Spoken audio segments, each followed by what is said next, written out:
Chapter 59. We figure out the name of the king's enemy.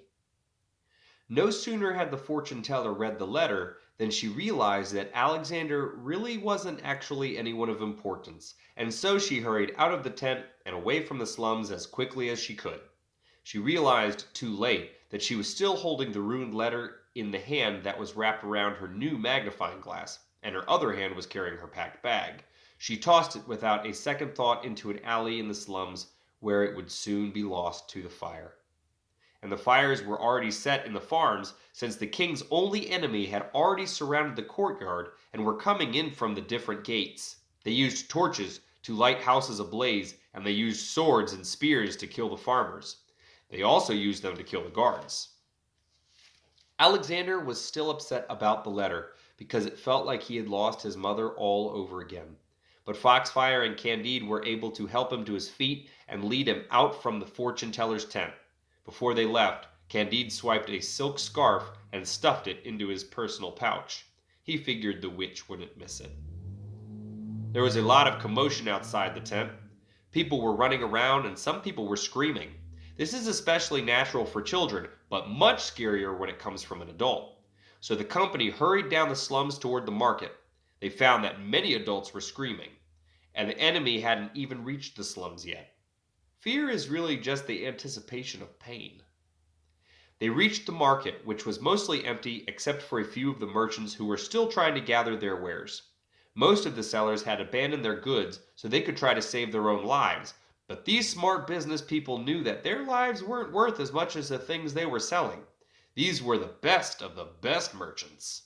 In fact, 3 stands were still open and trying to sell despite the smoke rising from the farms and the chaos in the slums. Actually, I think those people deserve a little attention here. The only enemy of the king, who were his enemy for many years, had just decided to invade the courtyard and kill anyone they met on their way to the castle, and they were already past the farms and going into the slums, and the market was still on the outside of the safer part of the courtyard, and these 3 merchants were sitting in their stands as calm as could be and still trying to get Alexander's company to stop and check out their stuff. One of the merchants was trying to sell wolf pelts, which meant the skins with the fur still on it, and insisting that they were werewolf. And another merchant was selling bowls of soup, which she understood would go bad whether the enemy tossed it on the ground or whether it didn't get sold. And even after the company had reached the inner rings and the enemy was destroying the stands in the market, she was still trying to convince them to eat the soup rather than dumping it. She was rather proud of her cooking skills. She was Italian, after all. And the last merchant was actually selling gemstones and gold coins from foreign lands. Now that I think about it, this guy was probably very wealthy, and I'm not sure why he was living in the slums. I'm also not sure what he accepted in terms of currency since he was selling currency. And I guess I'll never know since he was killed soon after they passed him. As the company reached the gates to the inner ring, the enemy came crashing through the slums like a flood of water might crash through the slums. You could hear the screaming cut off and the chaos slowly drown out. When the guards refused to allow the company entrance, Candide simply blasted the metal gates off their hinges and wiped the memory of the guards nearby. The flag of the enemy was the first thing to leave the slums, since it was the first thing to have entered it. This is weird, because the very same flag was flying over the castle. I know I haven't been very faithful about Italian culture or history or anything, but I feel I should have known that Italy was having some kind of civil war or something. So the king's only enemy were Italian. That isn't very surprising or important. Chapter 60. How they meet the king. While the guards in the inner ring were defending the inner ring from the other Italians, I guess, Alexander and his company made their way past both the dogs and the horses to reach the bunkers. Since the guards were all busy protecting what was theirs, the company found their way to the castle very easily. They also felt the heavy thumping of the unbeatable creatures somewhere nearby. The castle doors were locked, so Candide levitated everyone, one by one, up to the second floor balcony. Foxfire went first, since she had the sword, and Alexander went second. Then Trix, then the piglet, and finally Candide flew himself up. In the camp of the monks of Rome, he was taught to always serve himself last. So he was the last to see the king. Pacifisto, who was the king, was standing just inside the doorway to the balcony. The rain was still coming down outside, since Foxfire hadn't stopped the storm from building, and it was very dark despite it being the middle of the afternoon. All of this was to say that it was very dark inside the castle, so they could see the figure of the king, but they couldn't see very much about him. However, there was a violently orange glow coming from a stone set in his crown. As they watched, a purple stone began to glow dimly as well. "Well, this is convenient," the king said. Foxfire tried to leap forward with the sword, but she only managed to hop before stumbling and falling at the king's feet. The sword popped out of her grip and slid just far enough that the king could step on it. Candide tried to use the staff's powers to levitate the sword, but nothing happened. The king smiled and tapped a finger to the glowing purple stone. "You've got the sword and the staff," he pointed out, looking down at them.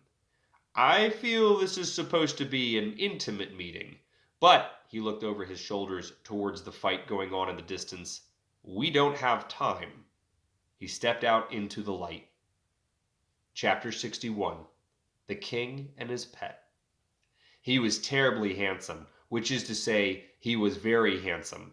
I'm not sure why terribly and very are sometimes synonymous in English, but it is actually pretty terrible how handsome the king was.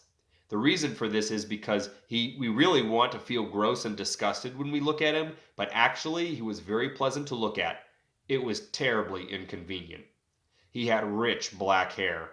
There was definitely some white going on in it, but it seemed to complement his age rather than expose it. He groomed himself nicely, so his beard and mustache were trimmed and clean. He had bright eyes that showed intelligence and thoughtfulness. They had no hints of murder or anger, which is what you might expect from the man who had recently had his two friends ripped apart by an unbeatable monster. And he smelled nice, too. "I can make the stones in your staff and sword stop working," he explained kindly. It was kind because he didn't need to explain that to them, but they were very confused, and he felt it was important. "That's the purple stone." He spoke without accent or laziness. "The orange one is powering the unbeatable monster?" Candide asked this, since he was a monk of Rome and didn't feel the same hatred towards the king as the other two did. "Yes," the king said brightly. "Very good. Yes, the orange stone makes my dreams come true." Foxfire was getting up, and she tried to reach over for the sword, but the king stepped on her arm and pinned her back to the ground. She grit her teeth and made a noise which sounded terribly like a muffled cry. Trix, realizing that the king was no friend of her owner, lunged forward in her defense. She barked out her little fox bark, and her teeth opened wide to reveal the tiny daggers which often and easily tore tougher hides apart than the king's paper-thin skin. But then he kicked out with a heavy boot and sent Trix the fox flying over the balcony. As you'd expect, everyone was very upset by this. But at the same time that they were looking out over the balcony to see if Trix was all right, they noticed the unbeatable monster. I will try to describe it to you, but it will be very difficult. The reason is because the king's pet was not a real thing, but a thing that was created in his brain. It was a nightmarish creature that made your skin crawl and your heart beat faster for no reason more than it was able to.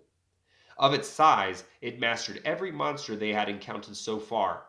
Had they looked up at any time in the slums, the market, or the inner circle, they would have clearly seen it visible wherever it was. The storm which Firefox had started made this difficult, but they were also focused on the castle ahead. The head was a black hole made of teeth. The teeth looked like giant syringes and chunks of broken glass lining a perfectly dark circle that seemed to cloud its lips. Its mouth sat on top of its head like a hat. If the mouth was the opening of a bottle, then the creature's eyes were unevenly spread around the bottle's neck. These eyes were hauntingly imperfect and looked as if a child had drawn them on with a piece of charcoal, except that they blinked randomly and didn't seem to focus on any one thing. There were probably dozens of eyes going around the creature's neck, and they all stared at something different. The body is impossible to describe, in the same way that trying to describe what a car engine looks like. It was very complicated and involved a lot of smaller things that moved. It was disturbing to try and figure out that body, so we can just accept that it was terrible, but in the actual sense of the word. Its feet looked like giant chopsticks. You would think that the weight of the creature would send those legs through the earth like a tent stake, but it was even more jarring that they didn't. And attached to those chopsticks were noodles that could lash out and fling things into the air to be caught by the black hole mouth. And that's the best description I can give you. I apologize if it doesn't seem scary enough. Wait, the king said, not believing it. You didn't notice that guy when you came in? They just stared. Watch this, the king continued, and as they watched, the creature pumped its chopsticks legs up and down so quickly that it reached the area where the Italians were fighting with more Italians, and the noodles began picking some of those Italians up and tossing them into the air.